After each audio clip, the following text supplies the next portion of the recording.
this is your host, Julia Napini. I am a clinical and forensic social worker who owns a counseling practice and a consulting business.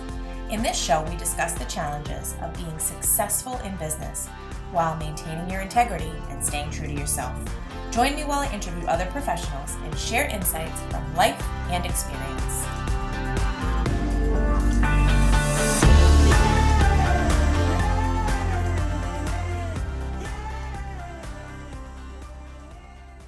Let's talk about RingRx, our latest sponsor.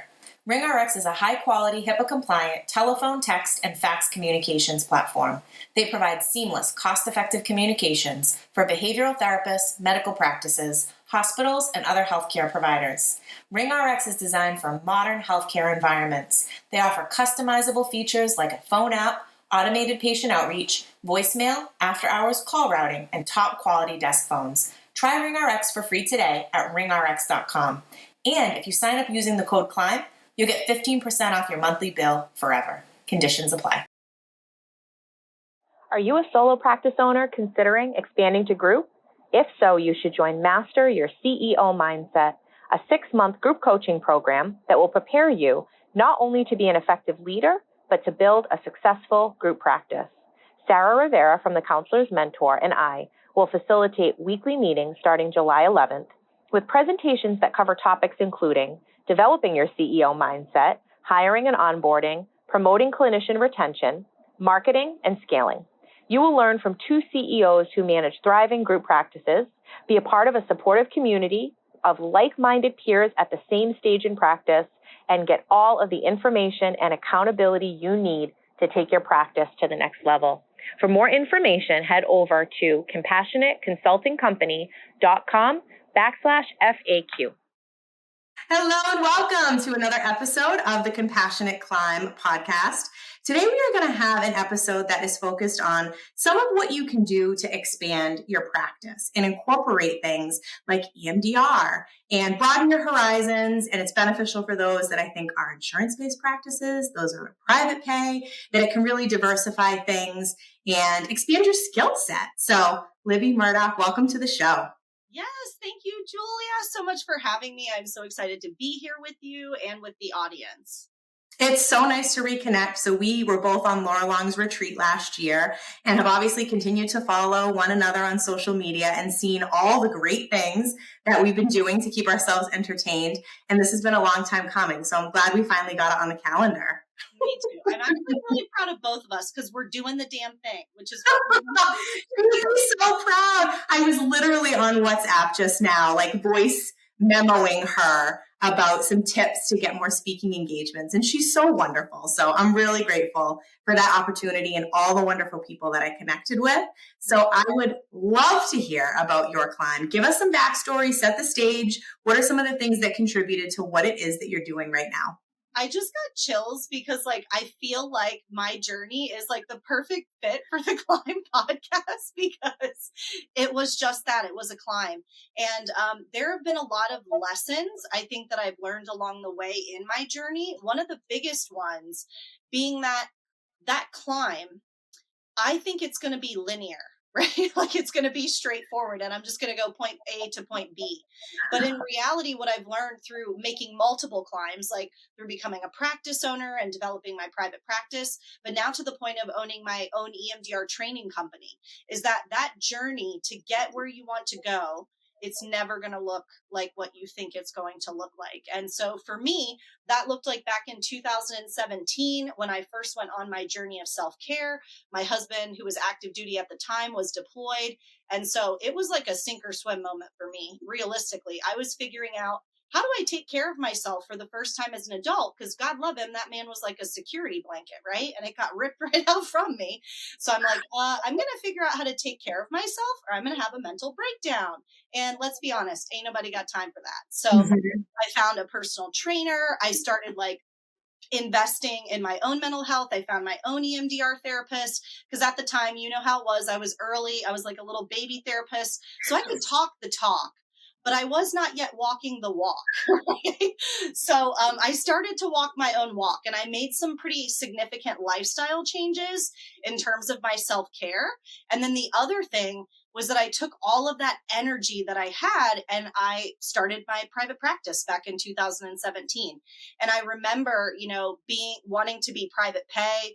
I can remember sitting with a therapist and sharing like my idea for my rates, and that person looking at me and saying, "Oh, you'll never get anybody to pay you that for, therapy," which at the time I already had a client. So it was just kind of an interesting experience. But either way, so my husband came back in 2018. And at that point, I actually kind of felt like it was a failure because I did get the one client, but then I had to relocate. And so it was kind of feeling like I'm back at square one. Right. And so the area that we were in, the practice where I initially got EMDR Basic trained was also in that area. And so I approached that group practice owner, again, thinking at this point, I failed as a private practice owner, so I'm going to go work for somebody else's group practice. And I am so grateful that that played out the way that it did, because through joining that group practice, I learned exactly what it should and should not look like, right, when you're running a group practice. And really, it was so helpful in learning more about systems and all of these things they don't teach us in graduate school. And that was also where I got the opportunity to become an EMDR basic trainer, which then set off another journey of me developing my own EMDR curriculum. And so kind of fast forward, I worked at the group practice. I was the director of the training program, hosting conferences, doing other trainings at the time, still seeing clients, and then COVID. And I remember just being so frustrated because I had a nice little office and now I didn't have my office anymore, and just like all of these things. And I remember being so irritated. And this one day I'm just driving and this little voice pops into my head and says, "Hey, remember back in 2017 when you wanted a fully virtual practice? Well, here's your opportunity." And it was like, "Oh, okay, I've been called out by the universe. It's time for me to figure this out." And so, like most people during the pandemic, I figured out how to make EMDR accessible virtually, which was something that was happening, but it wasn't very mainstream before the pandemic. So IMDREA, the International Organization of EMDR, they also were able to help develop some different standards so that we make sure that we're doing good EMDR therapy, even if we're doing it virtually. But that was kind of the catalyst. And, at the time, my husband had gotten out of the military. We had always talked about relocating back to Cincinnati, Ohio, where we're both born and raised and where my practice exists currently. But it was like everything just lined up. So we decided to move back home. I let the group practice owner know, "Hey, I'm going to start going back into my private practice now." And so it was just a really beautiful thing that I was able to, still continue to meet with clients in the group, but I was able to slowly over about a year grow my private pay, private practice. And I'm happy to say that I now have a full private practice. In fact, I'm at the point in my career where I can't even take on weekly clients anymore because I do so much EMDR training, which is another way that I diversify my income and also what I'm doing. Because as a trauma therapist, if I tried to do 9 to 5, Monday through Friday trauma therapy, I would just be zapped. I mean, I don't know if you feel me, but I'm an empath as well. So it's a little bit more intense for me than the average bear. So anyway, so started growing the private practice again, and then really started beginning to specialize in EMDR intensives because I was getting these requests for them.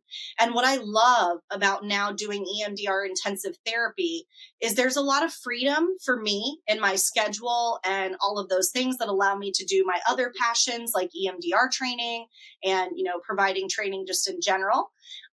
But the other piece is that it's so transformative for the client. Like without all that starting and stopping of weekly therapy, for example, I have a 1.5-day program where I can take someone from being a brand new client all the way through the 8 phases of EMDR, as long as they're safe and stable to do so. But it's almost like we can do 3 months of therapy in a 1.5 days because we don't have all of that starting and stopping that you have with like traditional weekly therapy.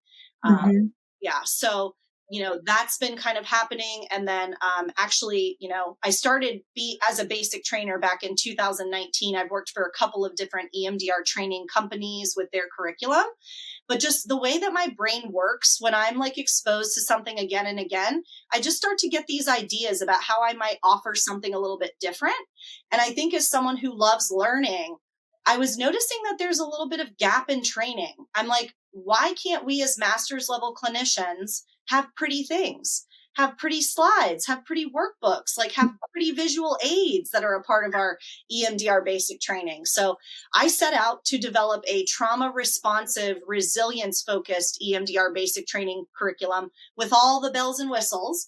And that is now resilience focused EMDR basic training. And that was approved through MDREA last year, which was a climb, let me tell you.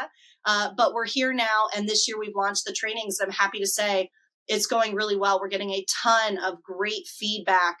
And really what people are saying is that they're so excited that they've taken the resilience focused EMDR because of the focus on the neurobiology and also the focus on resource development with our clients. A lot of people, when they think about EMDR or eye movement desensitization and reprocessing, for anyone who's not familiar, we tend to kind of think about like the trauma processing component. That's what a lot of people think about when they think about EMDR. And I'm not going to sell you up the river there. I mean, I've been called a wizard. I've been called a magician. EMDR is a miracle worker, legitimately. For me, even as a client of EMDR, it's changed my life. I wouldn't have even been able to publish my private practice website without EMDR. I wouldn't have been able to speak at some of these really big international conferences without doing my own EMDR therapy. So, all that to say, that's what my climb has looked like. And EMDR therapy, learning it as a clinician, but also receiving it as a client, has just literally changed my life personally and professionally. And I really don't think I would be where I'm at today if I hadn't taken, that risk and gone to that EMDR training back in 2016. So that's another example of how the backstories are my most enjoyable part of these climbs. And it's no surprise that I landed in this profession. It's all about the stories. And they do take so many twists and turns, and it never ceases to amaze me how we very rarely land where we expected to. And it's that perseverance. And we end up in places that we are surprised that we did, but it's all for a purpose. And so I love to hear that. So when you were talking about kind of how you were going through the program, you experienced it yourself, you offered this to clients, tell someone who's not familiar what they can expect, brief overview, and then this whole idea of like talk therapy versus what EMDR actually constitutes and how that can expedite the healing process. Yes. Can we start there? Because I'm getting so excited because I'm a little bit of a nerd. I love the brain science behind EMDR. And actually, one of the reasons I got trained in EMDR was because I was taking some training with Dr. Bessel van der Kolk, and he had made this comment that using more cognitive-based therapies to treat trauma is kind of like taking someone's tonsils out through their nose. Like, it's possible, but why would you when there are things that can maybe directly meet that part of the brain that is storing the trauma and, again, allow our clients to see results and experience those results in a faster timetable than if we were using more cognitive-based therapy. So I always like to use Dan Siegel's handy dandy hand brain. And for anyone who can't see me, I'm holding up my hand like I'm going to wave. And now I'm touching my forearm, which actually represents our spinal cord. I'm touching now the palm of my hand, and that actually represents our brainstem, responsible for all the things we don't want to have to think about: heart rate, blood pressure, digestion, also in charge of your survival responses. And then if we fold in our thumb, that's actually our limbic system, and this is going to be the seat of emotion and motivation. So these two areas of your brain together, those are your survival brain, right? So we don't have direct thought control over these parts of our brain. Interestingly enough, this is where the trauma gets stuck, right, is in the thumb, right, in that survival center, in that limbic area. Now, if you fold your fingers down over your thumb, right, that's going to represent the cortex, or the thinking part of the brain, the only part of our brain that we have active thought control over. When we're doing things like talk therapy, CBT, we are mainly engaging the top of the hand, right, that cortex. Whereas, again, that trauma gets stuck in that downstairs brain, that thumb, and potentially also impacting the palm, which represents the brainstem. So that's the cool thing about EMDR is that when I am doing EMDR with a client, let's say that we're going to process a trauma together, I am going to start by asking them questions about that event that are actually going to activate that downstairs survival brain and that network that's holding on to that trauma. And the cool thing that we've learned is that our brain is capable of change. And we have this thing called neuroplasticity, which basically just means plastic, right? That we can change existing networks in the brain. And so when we activate that downstairs brain by asking those questions about whatever target, trauma memory that we are going to process, we activate the downstairs brain. And then through that process, we're adding in bilateral stimulation, which is just a fancy way to say anything that crosses the midline. So that could be tapping on both sides of your body. That could look like eye movements where your eyes are following the practitioner's fingers. It could also look like tones that are playing back and forth in your ear. But as that's happening, and I'm actually flipping my client back and forth between their survival brain and their thinking brain, because every so often as we're doing that tapping or those eye movements, we'll stop, we'll take a breath, we'll check in, and I'll just ask my client what they're noticing.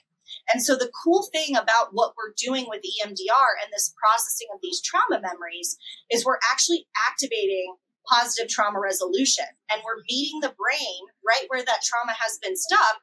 So when people go through EMDR, first they start by re-experiencing, right? It's not pleasant. They feel the pain and discomfort. But the next thing that happens is that their nervous system actually begins to release that energy, right? So sometimes people cry, they shake, they belch, all of those are nervous system releases. And then that final component is there's a literal neural reorganization, like networks that were not talking to each other before are suddenly able to communicate. And because of that, after you process something with EMDR, it just doesn't feel the same anymore. Like when I talk to my clients about it, they'll often give me like the shoulder shrug.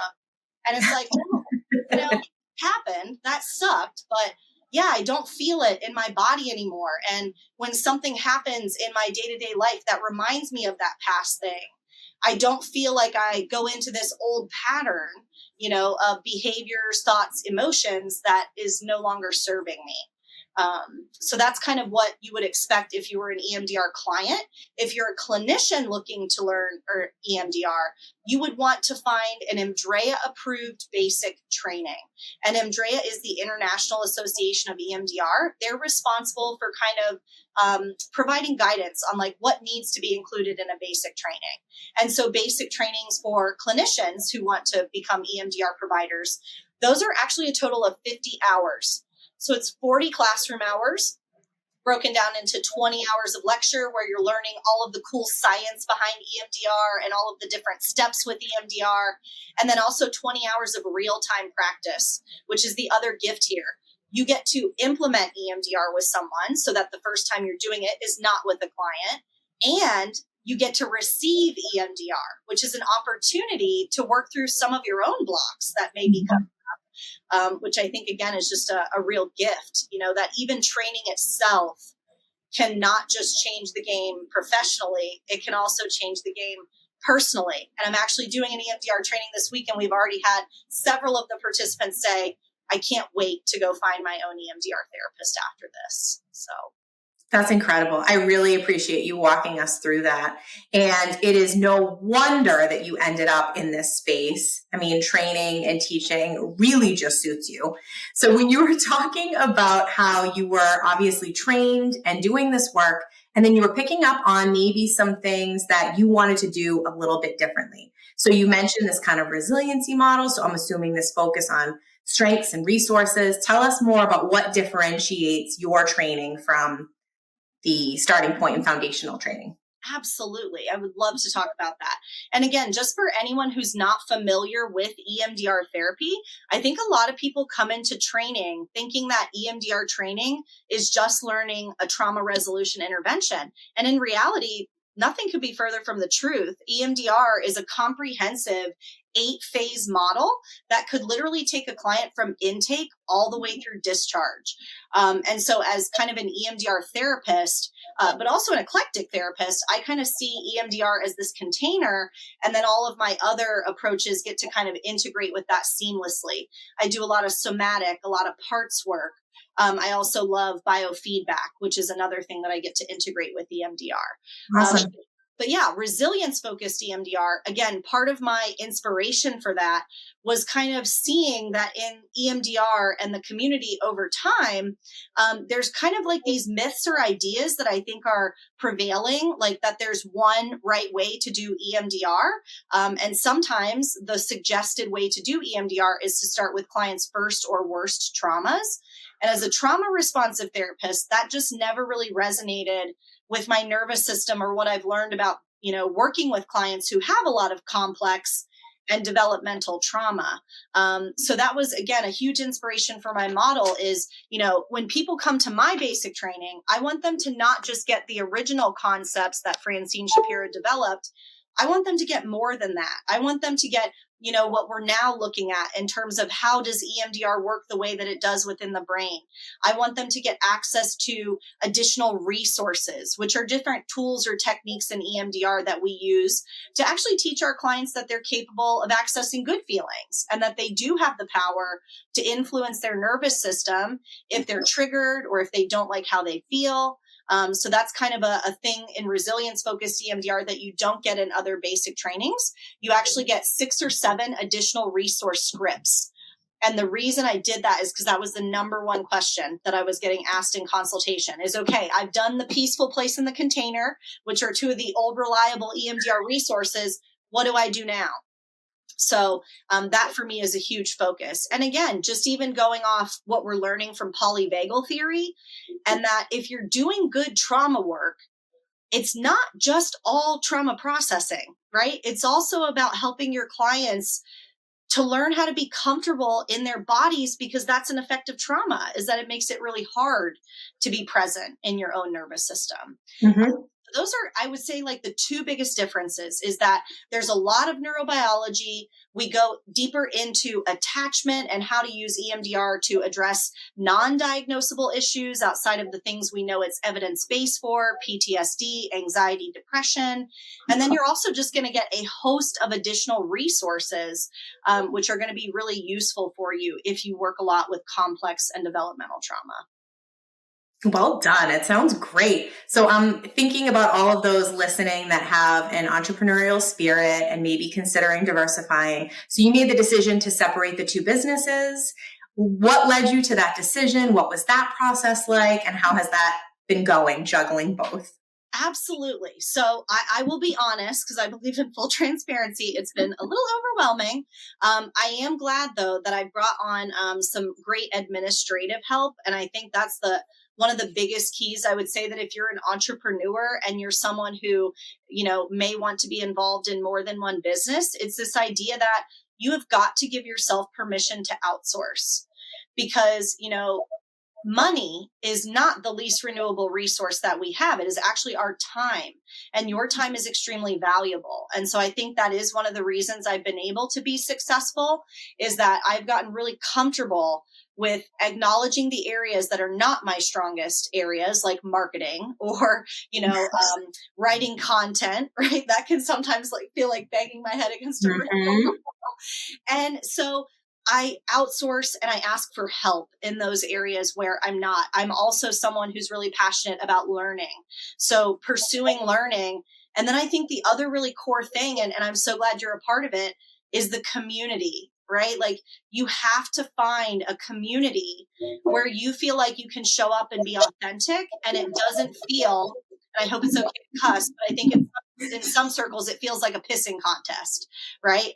And you need a community where people aren't going to judge you for wanting to do things that are outside the box. You need a community that's just going to support you in whatever your other endeavors are. And so those are some of the key areas that I would hone in on, just with kind of owning multiple businesses. And I do highly recommend, diversifying. I remember still in graduate school, in the career counseling, my professor, who was also a clinician, talking about how she changes up what she does every 5 years, right? To keep things fresh, to keep things new. And I think there's a lot of burnout in our field. And I think part of the reason for that is we are stuck in these systems that encourage us to sacrifice our self-care, our wellness, it's almost like we're put in a situation where it's like we have choices that aren't really choices, because we all know we have bills to pay as well. And yet, unfortunately, I don't think our services are valued, at least by the insurance companies, in terms of the change that we actually create in our clients' lives, which was one of the reasons I became private pay.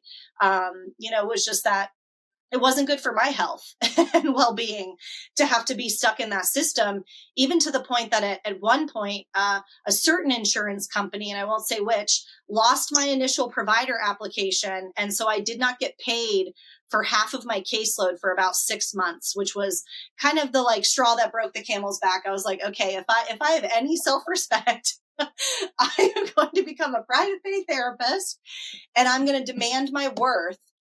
But that also doesn't mean that I have to sacrifice doing good, And so I have pro bono spots on my caseload, and then I get to feel really good about showing up in those places because I'm charging my worth and my value in other areas of my life. So I know that was a long-winded response. I hope I answered like the questions that were peppered in there. So you did, and you highlighted a lot of really great points and things that I hope everybody takes the time to let marinate, because these are really good tips. And that's why it's so helpful to have someone that's at the point that you're at that can still really clearly look back at other points in the journey and the things that were really helpful, because my main mission is to try to teach people and to avoid a lot of the mistakes that many of us fall into, and give those in our profession permission to ask for help, take breaks. So you're reiterating a lot of things we talk on the show, which I think are so helpful for people to get reminded of, because it's not a natural thing. Right. And get your own EMDR therapist or bottom up therapist, right? Because that's kind of where we started this conversation.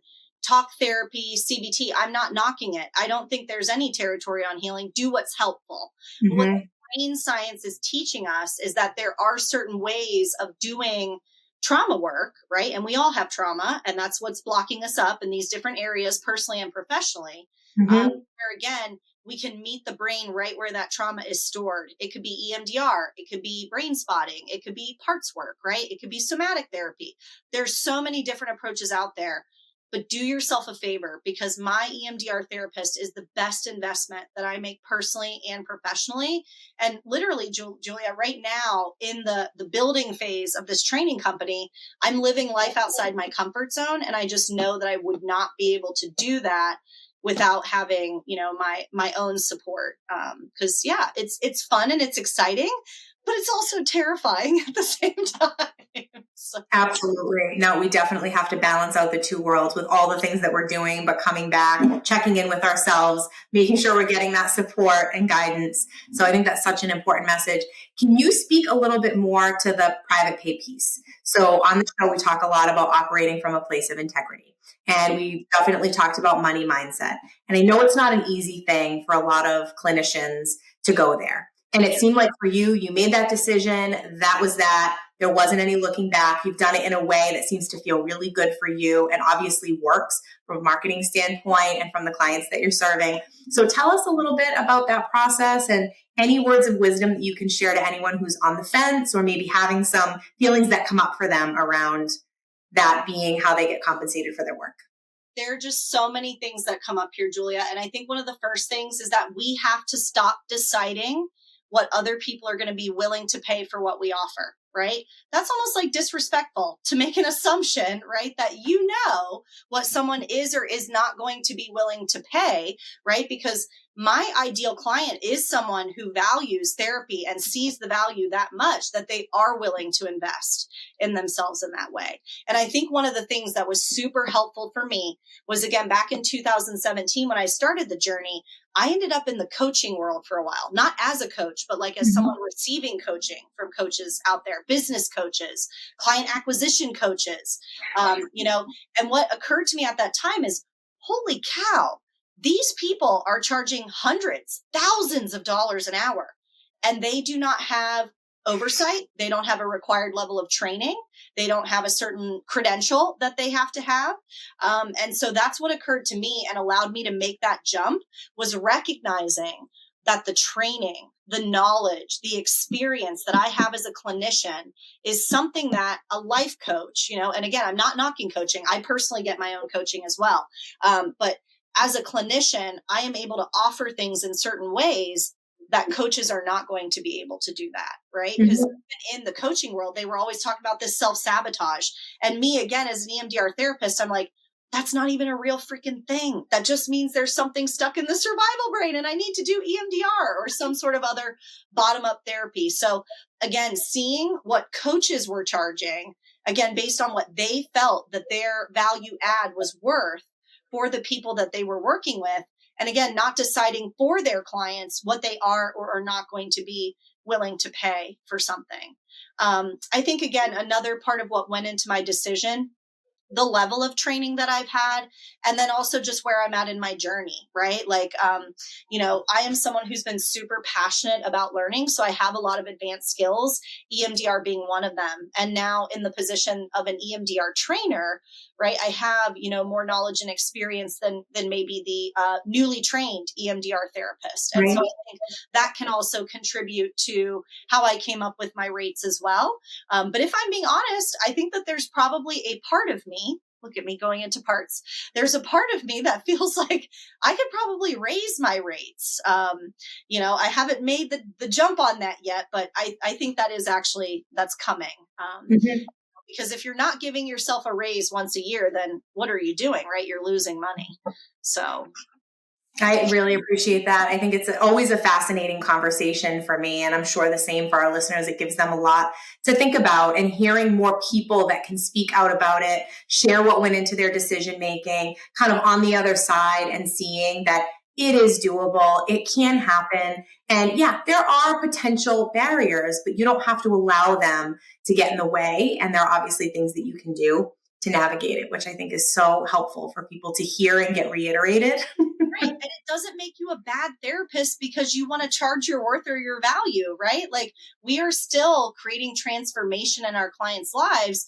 And again, if you are someone that does really value that altruism and, doing things out of a place of service, I don't think you have to choose. I think you can really do a both and in that way. So I think also just the other thing too that's coming up is, again, looking at our own mindset around money and how have we been programmed? Because I know growing up, I was taught you have to work really hard to make good money. And that just didn't work for me in my nervous system.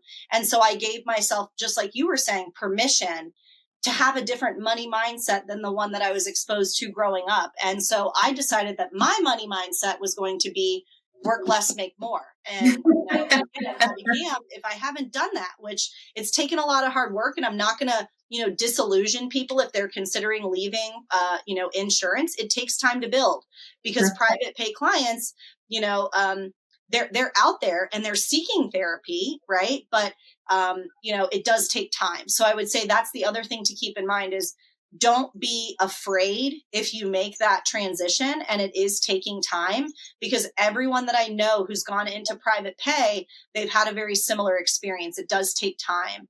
And then also Google ads. That was the other thing that was really, really helpful in my practice when I made that transition.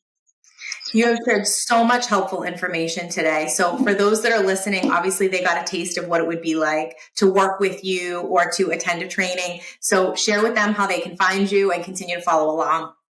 Yeah, so I'm actually really excited because we are hosting our first basic EMDR training retreat this November in Rosemary Beach, Florida.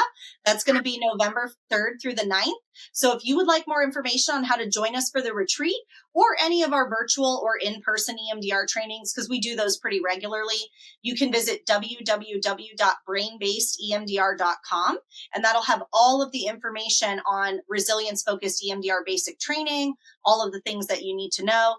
And then for anyone who's just interested in my private practice website, if you'd like to go there, get some inspiration for marketing, things like that, you can find me there at www.brainbasedcounseling.com. And oh, by the way, if you're looking for an EMDR therapist to help you get unblocked, I'm available for intensives. Awesome. Thank you so much for the work that you do, all that you shared today, and being on the show. Thank you so much for having me, Julia. It's been so much fun. If you like what you're hearing, please rate and review. This will help others find us and benefit as well. The Compassionate Climb podcast represents the opinions of Julia Napini and her guests. The information provided is intended for educational purposes only and should not be taken as legal advice. If that is what you are seeking, please consult an attorney.